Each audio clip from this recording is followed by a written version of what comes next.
Pokemon Infinite Fusion has added a bunch of new Pokemon, which means there's even more custom fusions to discover. In fact, there's over 170,000 custom fusions in the game. So buckle up and enjoy the ride as I beat Pokemon Infinite Fusion with over 200 new fusions. As always, we start by picking our starter, but unlike before, this time, we're apparently too lazy to get dressed before rushing over, so we showed up in our pajamas. This time we named our rival Squilliam, and that'll make more sense later. As you can see, the starters were randomized, as was every other Pokemon in the game, because I know as much as you want to see all the new Pokemon fused with Weedles, Pidgeys, and Metapods, I wanted some spice. What? No way, let's go! The randomizer for the win! And spice, we got. Anything can show up on the routes, so the fusions get pretty epic pretty quickly. So after getting dressed, we grabbed some Pokeballs and it was time to spin the wheel. These are all the new Pokemon that were added in the version, and to decide who we added to the team, we'll spin this wheel after each gym. For our first two team members, we got Froakie and Fennekin, two starters.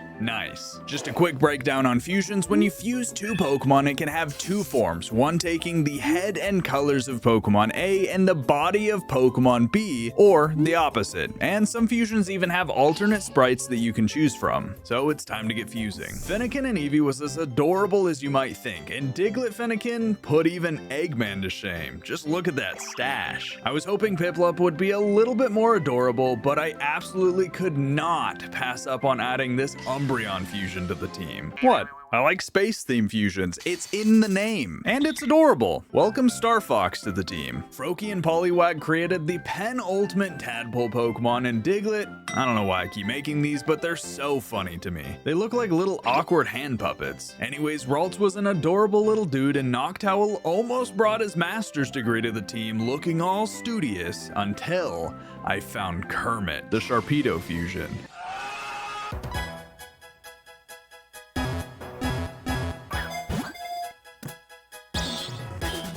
Arriving in Pewter City, there was another surprise for us to find, something we'd never had before, and no, it wasn't the goofy fusions that Brock and his trainers had. It's what we got after winning our first badge, a frying pan that we could wear. They added outfits to the game?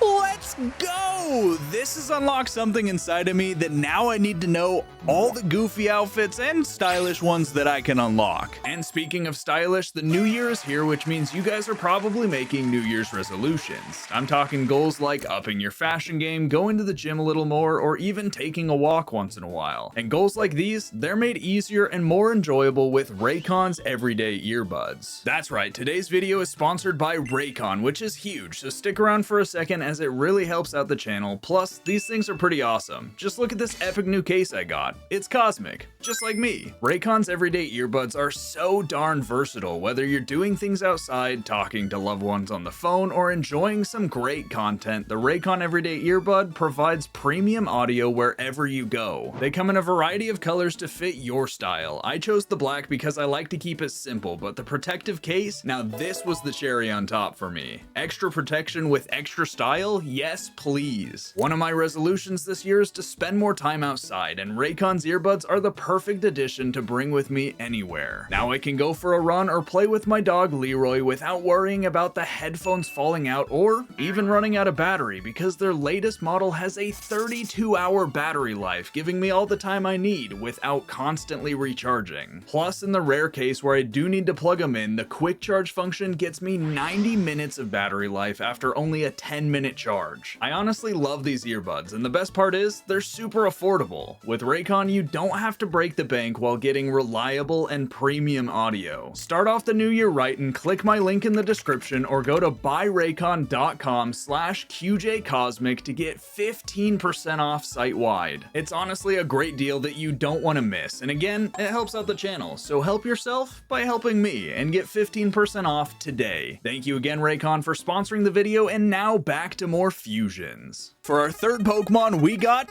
Chespin. Coincidence? I think not! Yes, I use that one a lot, but come on, it's perfect. Fletchling and Chespin was a spiky cute bird, while Cloyster made Chester? If you know what game this guy's from, drop it down in the comments. And don't you dare look it up, because that's cheating. Necrozma and Chessman looked a lot like it could be an Ultra Beast starter, but don't worry, I won't be using Necrozma yet, even though I already found one in the grass. I mean, randomizers, am I right? Cleffa made the most innocent looking flying squirrel fusion, and Mawile, I mean, just look at this thing. Say hello to Petey, the third member of Team Cosmic. I wasn't really feeling our Froakie fusion, so we tried Squirtle, Arceus, and Charmander, then added the new Flaming Frog to the squad. Say hello to Francis.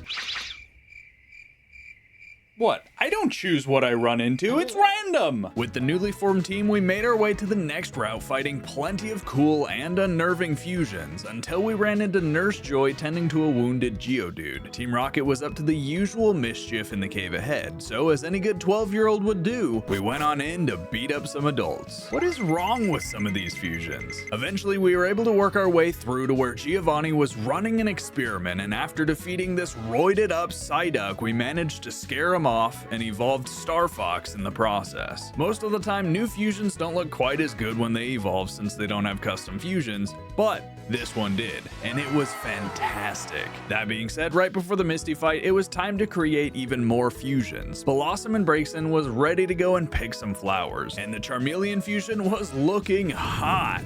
Did I write this? There's no way that was me, and I'm not hearing anybody out. Don't even try it. Aegislash was ready and looking for a fight, while Mischievous was an adorable autumn witch. And while Litwick wasn't quite as cute, it still was pretty awesome. But in the end, we decided to add this Frostlass fusion to the team. I don't know what Frostlass has to do with fireworks, but I love it. And so with Elsa on the team, it was time for Misty the Ice Gym. Misty and her gym trainers weren't too difficult, as Elsa resisted and has super effective moves to melt the fusions away. She gave us a hairpin as a reward, but the frying pan, it was still on top. And the store didn't have anything worth buying for now, which meant it was time to spin again. Let's do some Pumpkaboo fusions. I don't know about you, but I love this little gourd Pokemon. It has some amazing fusions, like Ghastly turning the pumpkin black, or Shedinja becoming a little ghost angel. I didn't really expect much from Machop, but I was definitely surprised. Flareon Pumpkaboo could have given Umbreon a run for being the Moon Evolution, and Porygon made me yearn for the mines. And that's not all. There's a ton of amazing fusions in this video, so make sure you stick around and comment your favorite one at the end. Is it gonna be Larry, the Pumpkin Knight? Cause he's now on the team. While training the team, Petey evolved and yikes. Luckily, Ammonite was adorable, and Mismagius was a jolly little wood wizard. Trapinch almost made it to the team purely for how goofy and lovable this guy looked, but Kecleon was pretty cool, and then I fused it with Garchomp. It was over. Mr. Cool it is. Froakie also evolved, so we tried the Voltorb fusion, and the red and white was pretty cool, and I loved the Cloud Necklace, but Mismagius gave us a Water Mage that was incredible, and it still didn't beat out the frog Pokemon being fused with a tongue, and with that, Blep was added to the team. I also honestly really love the pinks, yellows, and blues. It's a good combo. Time to press on. At this point, I'm feeling pretty good about our team. They're looking cool, we have a frying pan hat, and then out of nowhere, Squilliam shows up boasting about all these Pokemon they've caught and about how far ahead they were, and it was at that point that I realized I needed to be the very best. Also, I could show this pompous, egotistical man what real fashion is, and how to be a good Pokemon Fusion Master, of course. So after letting each of our Pokemon take his team down one after another, we began our journey to the next clothing store. Gym. I began this journey thinking only about fusion. What kind of Pokemon there were to create. What kind of creations there were to fuse. But the more I fused, the more I realized, the more I want, the more I desire to find something more, to become something better. I just have to find it. But where do I look? Vermilion City didn't have anything. You give me options to customize my character, but nowhere has better selection.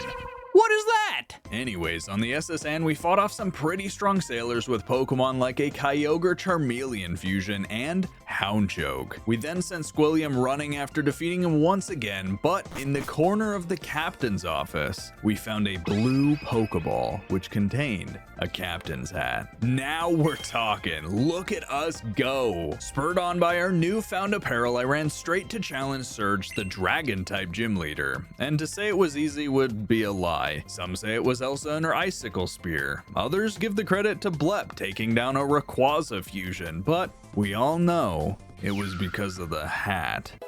Wait, sunglasses? Never mind! Who needed hats anyways? Time for another spin, and we got Cacnea. Vulpix looks surprisingly cool as a cactus, and Porygon once again made something Minecraft related. Magneton reminded me of the cactus plants stacked up off of Mario, and Machoke plays volleyball? Sometimes these fusions don't make a lot of sense, but it's cool, I guess. Sudowoodo, on the other hand, made perfect sense. Charizard has always made a cool dragon fusion, and Crocodile...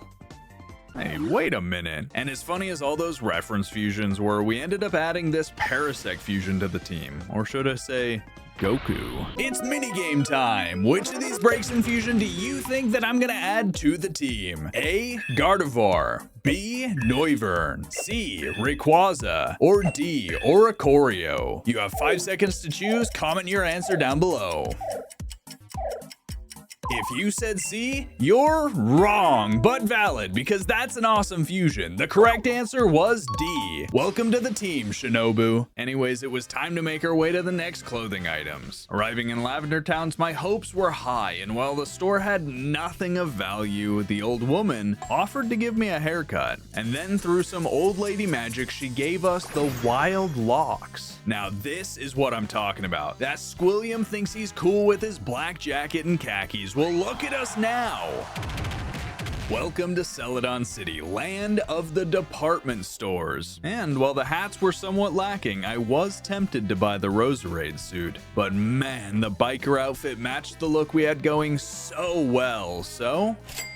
With our new fit, we watched Squilliam chase off some rocket grunts into the sewer before leaving. Then we ended up helping Erica, the gym leader, blow through their hideout since we wouldn't be able to get our next badge until the issue was resolved. Luckily, the grunts were easy enough, leaving the big man himself, Giovanni, as the final obstacle of the sewers. Strangely, his team was full of cute little Pokemon and this guy. So we defeated him without much issue, grabbed the Silph Scope, and took a short fusion break as Cacnea evolved. Rapidash and Cacturn made a mean-looking horse with its own built-in lasso, and Machop was clearly having way too much fun. Gyarados became even more intimidating with a scary cactus mask, and Venusaur finally got the plant on its back that it deserved. Just look at how big this thing is. Arbok was definitely the scariest of them all though, so we added him to the squad and named him King. Quilladin and Frogadier also evolved, which meant it was time for some Chestnut and Greninja fusions. I was worried this Parasect fusion would be nightmare fuel like most Parasect fusions are, but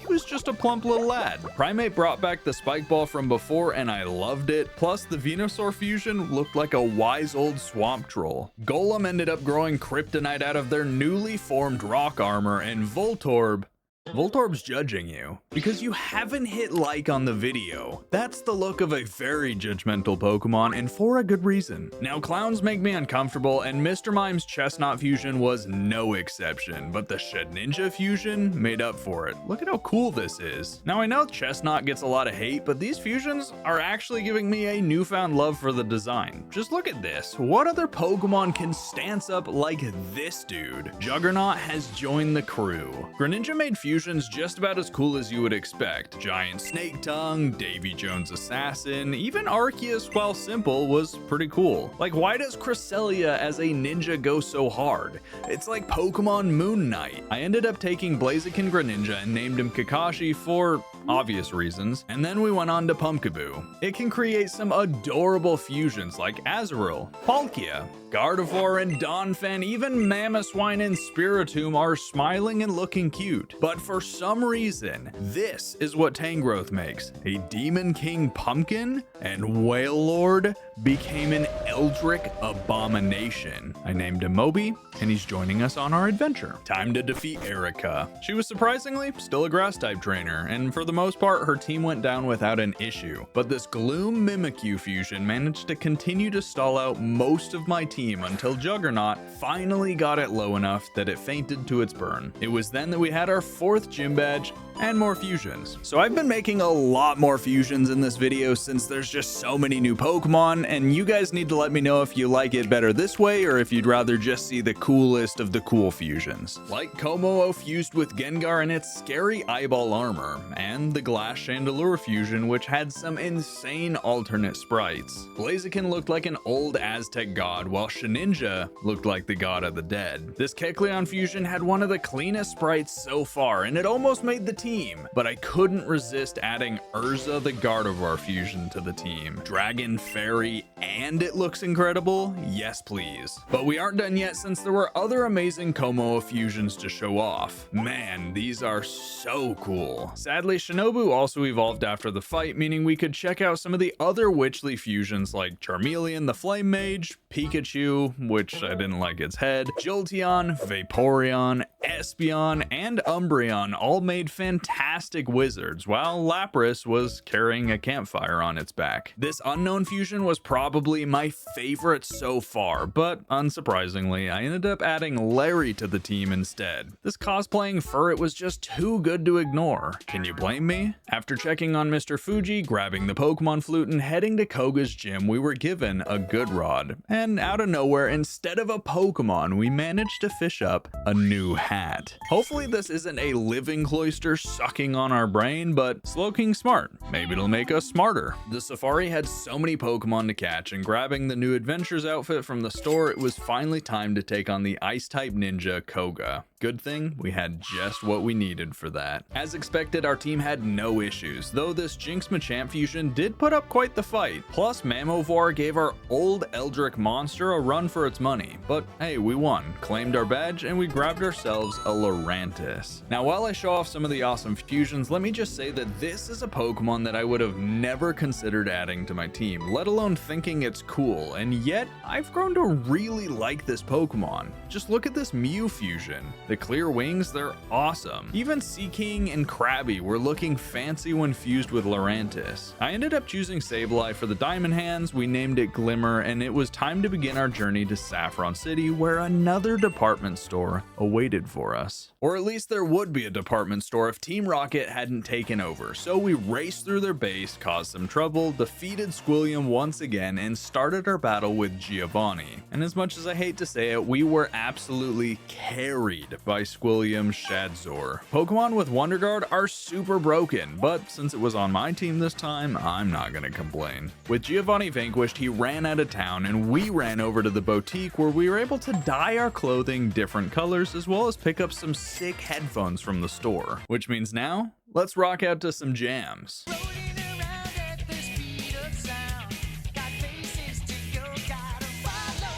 Man, that's a good jam. Anyways, I ended up liking this scarf, so time to add Wimpod. Or I guess Golisopod at this point, but I do want to show you this guy. You're welcome. I'm not sure why Golisopod, Machoke, and Machamp were cooking up a storm, but man, it looks good. What doesn't look good is Pikachu. In fact, that fusion made me feel a lot like this Gengar fusion. Chandelure and Trevenant, as always, were amazing, and Rhyperior was ready for some digging. This Macargo fusion was pretty fire. But we ended up keeping the Porygon Z fusion and named it Glitch. Delibird and Mamoswine fused with Chestnut, becoming polar opposites, one bringing gifts and one bringing bonks. And Aegislash looked super cool. Snorlax fused with Chestnut was a pretty chill dude, but I ended up adding Zoroark's fusion to the squad because it's big, it's bulky, and we needed something powerful. And powerful is Bruno. Delphox continued to turn everything it touched into a wizard of sorts, even the Blaze lead Pokemon became a Wizard Knight, but we ended up picking the Volcarona fusion and named it Queen. It just felt right. Our Pumpkaboo also evolved into Gourgeist, so once again, as much as I love Pumpkaboo, I never really liked Gourgeist, but these fusions were changing my mind. Look at the Magnemite fusion, the colors are incredible. Plus the Space Hair for Palkia, 10 out of 10. And somehow, Donald Duck was the one that ended up joining the team, and he would go on to be one of the most crucial parts to our success soon. Once on Cinnabar Island, we found Blaine in the abandoned mansion talking about regret in regards to genetic testing and Mewtwo, which all seems rather trivial in the scope of fusions, you know? Because he cloned a living creature, kind of. We're taking two living creatures, smashing them together, ripping them apart, smashing different ones together over and over and over again. Honestly, which is better, ethically? I don't know. Anyways, Blaine's rock types didn't stand a chance against Glimmer, Bruno, and Donald, and we made quick work of them all, including the slug Groudon, earning us our 7th badge and a fake mustache? Yeah, no. Before heading to grab our final badge, we noticed Team Rocket causing more trouble again, so we sailed the ocean, explored a volcano, and made our way to the cavern just in time to watch Giovanni fuse 3 legendary birds into one triple fusion. Zapmolkuno. Normally a quite difficult fight, but the newly arranged team we had, they were built different. So if you're new to Fusion, Zapmolkuno is a Pokemon with 3 heads, each with their own health bar. They also each have a high speed stat of a legendary bird, and they each get to attack every turn. So the odds of a Pokemon surviving 3 attacks are slim. You pretty much have to outspeed. Luckily, even after losing Bruno turn 1, we were able to send in Queen to Fiery Dance on Articuno, doing massive damage and surviving to misclick on Moltres.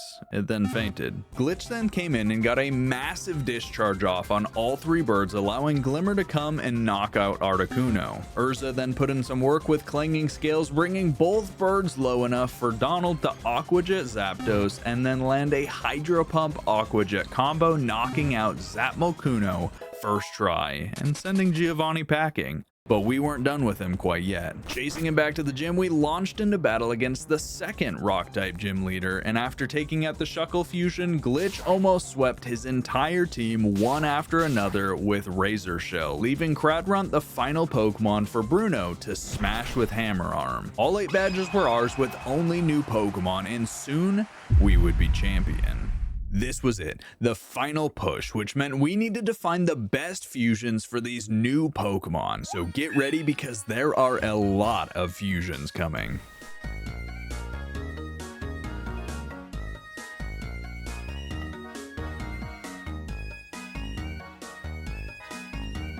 Man, jamming out on these Raycon earbuds is so nice. Plus, there are so many cool fusions. Remember to comment your favorite down below, and here's a recap for the team we put together. We have Lucy the Lurantis Gourgeist fusion, Arbor the Kommo-o Torterra fusion, Iris the Lurantis Ho-Oh fusion, Grongus the Chestnut Carbink fusion, Aura the Greninja Lucario, and finally Shifu the Golisopod Delphox. It was finally time to become champion.